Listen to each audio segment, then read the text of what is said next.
ಬೆಂಗಳೂರಿನಲ್ಲೊಂದು love sex ದೋಖಾ. ಮಹಿಳಾ police ಸಿಬ್ಬಂದಿಗೆ ನಂಬಿಸಿ ಸಿಆರ್ಪಿಎಫ್ ಪಿಎಸ್ಐ ಮೋಸ. ರಾಜಾಜಿನಗರ ಠಾಣೆಯಲ್ಲಿ ಎಫ್ಐಆರ್.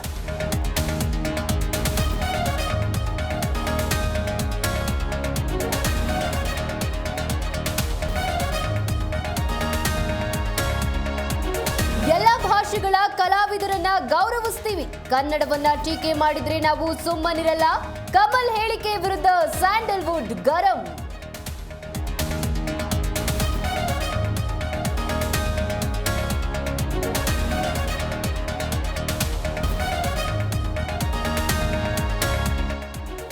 ಗ್ಯಾರಂಟಿಗಳಿಂದ ರಾಜ್ಯ ಸರ್ಕಾರದ ಬೊಕ್ಕಸ ಬರಿದು.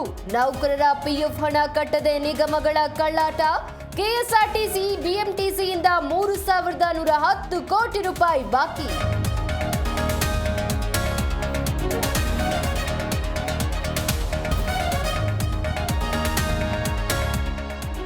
ಸಾಹಿತಿ ಕವಿ ಎಚ್ಎಸ್ ವೆಂಕಟೇಶ್ ಮೂರ್ತಿ ನಿಧನ. ಗಣ್ಯರಿಂದ ಸಂತಾಪ. ನಾಳೆ ಅಂತ್ಯ ಸಂಸ್ಕಾರ. ನಾಳೆ ಆಗಲಿದ ಕವಿಯ ಅಂತಿಮ ಸಂಸ್ಕಾರ.